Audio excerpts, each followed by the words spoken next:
നമസ്കാരം, ഡോക്ടർ അൽഫീനയാണ്. ഇന്ന് തൈറോയ്ഡ് പ്രശ്നങ്ങൾ നിങ്ങളുടെ കരിയറിനെ എങ്ങനെയാണ് ബാധിക്കുന്നതെന്ന് നമുക്ക് ചിന്തിക്കാം. ഈ കാര്യങ്ങൾ അത് തൈറോയിഡിന്റെ എന്ത് പ്രശ്നമായിക്കോട്ടെ, അത് ഹൈപ്പോ ആയിക്കോട്ടെ, ഹൈപ്പർ ആയിക്കോട്ടെ, അല്ലെങ്കിൽ തൈറോയിഡിനുള്ള മഴ ആയിക്കോട്ടെ, ഓട്ടോ ഇമ്മ്യൂണിറ്റി ആയിക്കോട്ടെ, ഇത് നിങ്ങളുടെ ജീവിതത്തിൽ നിങ്ങളുടെ ലൈഫിനെ, നിങ്ങളുടെ വർക്കിനെ, നിങ്ങളുടെ പ്രൊഡക്ടിവിറ്റിയെ ഒക്കെ സാരമായിട്ട് ബാധിക്കുന്നുണ്ട്. പല ആളുകൾക്കും അത് അറിയില്ല. ഞാൻ ഈ പറയുന്ന കാര്യങ്ങൾ നിങ്ങളൊന്ന് ശ്രദ്ധിച്ച് കേൾക്കുക. ഒന്നാമത്തെ സംഗതി, നിങ്ങൾക്ക് പ്രോകാസ്റ്റിനേഷൻ. നിങ്ങളെല്ലാം ചെയ്യാൻ നിങ്ങൾക്ക് മനസ്സുണ്ട്, പക്ഷെ ഇന്ന് വയ്യ. നിങ്ങൾ നാളെ ആവട്ടെ, നാളെ ആവട്ടെ, നാളെ ആവട്ടെ എന്നും പറഞ്ഞ് നിങ്ങൾ മാറ്റി മാറ്റി വെക്കുന്നു. എൻഡ് മൊമെന്റിൽ നിങ്ങൾ ഒരുപക്ഷെ എല്ലാം ഓടിപ്പിടിച്ച് ചെയ്തേക്കാം, പക്ഷെ അവിടെ അതിൻ്റെ ആ വർക്കിന്റെ ക്വാളിറ്റി എന്തോരമുണ്ട്. ഇനി നിങ്ങൾക്ക് ക്ഷീണമാണ്, നിങ്ങളെ കൊണ്ട് പറ്റുന്നില്ല. നിങ്ങൾക്ക് മനസ്സാഗ്രഹമുണ്ട്, പക്ഷെ നിങ്ങൾക്ക് ചെയ്യാൻ പറ്റുന്നില്ല. ഇനി ചില കഠിനാധ്വാനം ഒക്കെ ഉള്ള ജോലികളാണ് നിങ്ങൾ ചെയ്യേണ്ടതെങ്കിൽ നിങ്ങൾ ഇന്ന് ചെയ്തു കഴിഞ്ഞാൽ നാളെ മറ്റന്നാൾ നിങ്ങൾ കിടപ്പായി പോവാണ്. ഇനി സ്ട്രെസ്, നിങ്ങൾക്ക് സ്ട്രെസ് വരുമ്പോഴേക്കും നിങ്ങളുടെ ശരീരം കുഴഞ്ഞു പോവുകയാണ്, അല്ലെങ്കിൽ നിങ്ങൾക്ക് BP ഷൂട്ടപ്പ് ചെയ്യാണ്. ഇന്ന് സ്ട്രെസ് ഇല്ലാത്ത എന്തെങ്കിലും ജോലിയുണ്ടോ? പക്ഷെ നിങ്ങൾക്ക് അതിനെ മാനേജ് ചെയ്യാനായിട്ട് പറ്റുന്നില്ല. ഇനി പല ജോലികളും ടീം വർക്കായിട്ട് വേണം ചെയ്യാനായിട്ട്, പക്ഷെ നിങ്ങൾക്ക് നിങ്ങളുടെ കൊളീഗ്സുമായിട്ടോ അല്ലെങ്കിൽ സുപ്പീരിയർസുമായിട്ടോ ഒക്കെ ഒന്ന് അഡ്ജസ്റ്റ് ചെയ്ത് പോകാനായിട്ട് പ്രയാസം തോന്നിയേക്കാം. അവർ പറയുന്ന പല കാര്യങ്ങളും നിങ്ങളെ നെഗറ്റീവായിട്ട് ബാധിച്ചേക്കാം. ഈ ചുറ്റുമുള്ള ആളുകൾ ചെയ്യുന്നത് എല്ലാം മോശമായിട്ട് നിങ്ങൾക്ക് തോന്നിയേക്കാം. ഇനി നിങ്ങൾക്ക് കോൺഫിഡൻസ് ഇല്ലായ്മ, നിങ്ങൾക്ക് കോൺസെൻട്രേറ്റ് ചെയ്യാനായിട്ട് പറ്റുന്നില്ല. മറ്റൊരു പ്രധാനപ്പെട്ട പ്രശ്നം മറവി.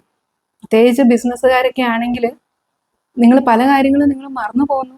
നിങ്ങൾ ചെയ്തു കൊടുക്കാമെന്ന് പറഞ്ഞ് ഓഫർ കൊടുത്ത കാര്യങ്ങളൊന്നും നിങ്ങൾക്ക് ചെയ്യാനായിട്ട് പറ്റുന്നില്ല. ഇനി ക്ലയൻസുമായിട്ട് പലതരം ആറ്റിലുള്ള ആളുകളുമായിട്ട് നിങ്ങൾ മിങ്കിൾ ചെയ്യണമല്ലോ. അപ്പൊ ആരെങ്കിലും ഒന്ന് പ്രകോപിപ്പിച്ചു കഴിഞ്ഞാൽ നിങ്ങൾ പെട്ടെന്ന് പൊട്ടിത്തെറിക്കും. ആ റിലേഷൻ അവിടെ കട്ടായി, നിങ്ങൾക്ക് ക്ലയൻസ് നഷ്ടപ്പെടുന്നു. ഇങ്ങനെ ഓരോ മേഖലയിലും, അത് നിങ്ങൾ ചെയ്യുന്ന ജോലി എന്തും ആയിക്കോട്ടെ, ചെറുതും വലുതും ആണെങ്കിൽ പോലും നിങ്ങളുടെ ആ പ്രൊഡക്ടിവിറ്റിയെ ഇത് സാരമായിട്ട് ബാധിക്കുകയാണ്. പലപ്പോഴും ആളുകൾ ചിന്തിക്കുന്നത്, ഞാൻ എന്താണ് ഇങ്ങനെ, ഞാൻ പണ്ട് ഇങ്ങനെ ആയിരുന്നില്ലല്ലോ, ഞാൻ നല്ല ആക്റ്റീവായിട്ട് എല്ലാ കാര്യങ്ങളും ഓടിച്ചാടി നടന്നിരുന്ന ആളാണല്ലോ, പെട്ടെന്ന് എനിക്ക് എന്തു പറ്റി എന്ന് ചിന്തിക്കുകയാണ് ആളുകൾ. ഇവിടെ ഈ തൈറോയിഡിന്റെ പ്രശ്നങ്ങളാണ് ഇവിടെ വില്ലൻ ആകുന്നത്, ഈ ബുദ്ധിമുട്ടുകളൊക്കെ ഉണ്ടാക്കുന്നതെന്ന് ആരും മനസ്സിലാക്കുന്നില്ല. ഇത് ഞാൻ ഏതെങ്കിലും തിയറി പഠിച്ചിട്ട് പുസ്തകത്തിൽ വായിച്ച് പഠിച്ച് തിയറി പറയുന്ന കാര്യങ്ങളല്ല. ആയിരക്കണക്കിന് തൈറോയ്ഡ് രോഗികളെ വർഷങ്ങളായിട്ട് പഠിക്കുകയും ചികിത്സിക്കുകയും അവർക്ക് അവരുടെ ജീവിതത്തിലുണ്ടായ മാറ്റം മനസ്സിലാക്കിയിട്ട് ഞാൻ പറഞ്ഞു തരുന്ന കാര്യങ്ങളാണ്. അപ്പൊ ഇത് ആളുകൾക്ക് അറിയില്ല. തൈറോയിഡിന്റെ പ്രശ്നം ഇതൊരു ഓർഗൻ സ്പെസിഫിക് ആണെന്നാണ് പല ആളുകളും ചിന്തിക്കുന്നത്. ഇപ്പൊ ഞാൻ പല വീഡിയോസിന്റെ അടിയിൽ പല ആളുകളും കമന്റ് ചെയ്തിട്ടുണ്ട്, തൈറോയിഡ് എന്ന് പറഞ്ഞാൽ തൊണ്ടയിലിരിക്കുന്ന ഒരു അവസ്ഥയാണ്, അത് വേറെ പ്രശ്നങ്ങളൊന്നും ഉണ്ടാക്കില്ല എന്നാണ് അവർ പഠിക്കുന്നത്. അങ്ങനെ പഠിക്കുന്നവർക്ക് എങ്ങനെ ഈ പ്രശ്നങ്ങളെ പറ്റി പഠിപ്പിച്ചു തരാനായിട്ട് പറ്റും, അല്ലെങ്കിൽ ഈ പ്രശ്നങ്ങൾ മാറ്റിയെടുക്കാനായിട്ട് പറ്റും? നമ്മൾ കള്ളുകുടിയന്മാരെ പറ്റി പറയാറില്ലേ, ഇവന്റെ വയറ്റിൽ കിടക്കുന്ന കള്ളാണ് ഈ പ്രശ്നം ഉണ്ടാക്കുന്നതെന്ന് പറയാറില്ലേ? എന്ന് പറഞ്ഞതുപോലെ നമ്മുടെ ഈ ലൈഫിനെ ബാധിക്കുന്ന ഈ പ്രശ്നങ്ങളൊക്കെ ഉണ്ടാക്കുന്ന ആരാണ്? നിങ്ങൾക്ക് എന്തെങ്കിലും സ്വഭാവ ദോഷം ഉള്ളത് കൊണ്ടല്ല നിങ്ങൾക്ക് പ്രശ്നങ്ങൾ ഉണ്ടാകും. ഈ തൈറോയിഡ്, മോശമായ രീതിയിൽ പ്രവർത്തിക്കുന്ന തൈറോയിഡ് അവിടെ കിടക്കുന്നത് കൊണ്ടാണ് ഈ വക പ്രശ്നങ്ങളെല്ലാം ഉണ്ടാവണേ. കാരണം ഞാൻ പല വീഡിയോസിൽ പറഞ്ഞിട്ടുണ്ട്, ഇത് ബ്രെയിൻ സെൽസിൽ വരെ ഇൻഫ്ലമേഷൻ ഉണ്ടാക്കും. ആ ഒരു സാഹചര്യത്തിൽ നിങ്ങൾക്ക് ബ്രെയിൻ ഫോഗ് ആയിരിക്കും, നിങ്ങൾക്ക് കോൺസെൻട്രേഷൻ ചെയ്യാൻ പറ്റില്ല, നിങ്ങൾക്ക് കോൺഫിഡൻസ് ഉണ്ടാവില്ല, നിങ്ങൾക്ക് മറവി ഉണ്ടാവും. അപ്പൊ എങ്ങനെ നിങ്ങൾക്ക് കാര്യങ്ങളൊക്കെ ശരിയായ രീതിയിൽ ചെയ്തു തീർക്കാൻ പറ്റും? അപ്പൊ ഞാൻ ഈ പറയുന്ന കാര്യങ്ങൾ നിങ്ങൾക്ക് റിലേറ്റ് ചെയ്യാൻ പറ്റുന്നുണ്ടോ? നിങ്ങൾക്കും ഇതേ അനുഭവം ഉണ്ടോ? ഉണ്ടെങ്കിൽ നിങ്ങളുടെ അനുഭവം ഒന്ന് കമന്റ് ആയിട്ട് എഴുതിക്കോ. കാരണം പല ആളുകളും എനിക്ക് മാത്രമുള്ളൊരു പ്രശ്നമാണെന്നാണ് ചിന്തിക്കുന്നത്. ഇതുപോലെ മറ്റുള്ളവർക്കും ഇതേ പ്രശ്നം ഉണ്ടെന്ന് അറിയുന്നത് തന്നെ അവർക്കതൊരു ആശ്വാസമായിരിക്കും.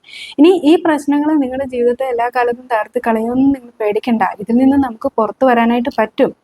ഇവിടെ ആരാണ് വില്ലൻ? തെറ്റായ രീതിയിൽ പ്രവർത്തിക്കുന്ന തൈറോയിഡ്, അല്ലെ? അപ്പൊ ആ തൈറോയിഡിനെ നേരെയാക്കിയാൽ ഈ പ്രശ്നങ്ങളിൽ നിന്നൊക്കെ നമുക്ക് പുറത്തു വരാനായിട്ട് പറ്റും. അങ്ങനെ പറ്റുമെന്ന് ഉറപ്പുള്ളത് കൊണ്ടാണല്ലോ ഞാൻ ഈ കാര്യങ്ങൾ പറഞ്ഞു തരുന്നത്.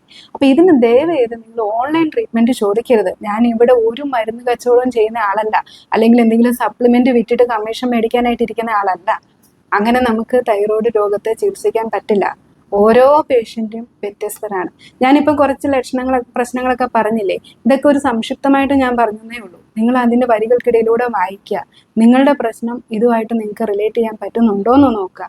അപ്പൊ രോഗിയെ കണ്ട് മനസ്സിലാക്കി ചികിത്സിച്ചാൽ മാത്രമേ ആ രോഗത്തിൽ നിന്ന് അവർക്ക് പുറത്തു വരാൻ പറ്റൂ. നിങ്ങൾക്ക് ഗുണം കിട്ടാൻ വേണ്ടിയിട്ടാണ് ഞാൻ ഓൺലൈൻ കൺസൾട്ടേഷൻ തരാത്തത്. നേരിട്ട് വന്ന് ചികിത്സ എടുത്താൽ മാത്രമേ അതിൻ്റെ ഒരു ഗുണം. പിന്നെ കാലാകാലങ്ങളിൽ നീണ്ടു നിൽക്കുന്ന ചികിത്സയൊന്നും നമുക്ക് തരാനില്ല. ഏതാനും മാസങ്ങൾ ശരിക്കും പറഞ്ഞ ഏതാനും ദിവസങ്ങൾ. എത്രയോ വർഷങ്ങളായിട്ട് നിങ്ങൾ അനുഭവിച്ചുകൊണ്ടിരിക്കുന്ന പ്രശ്നങ്ങളാണ്. അതിൽ നിന്ന് കുറച്ച് ശ്രമം ചെയ്താൽ നമുക്ക് സുഖമായിട്ട് ഊരി പോരാവുന്നതേ ഉള്ളൂ. ഈ ഒരു കാര്യം അറിയിക്കാനായിട്ടാണ് ഞാൻ ഈ വീഡിയോ ചെയ്തത്. താങ്ക്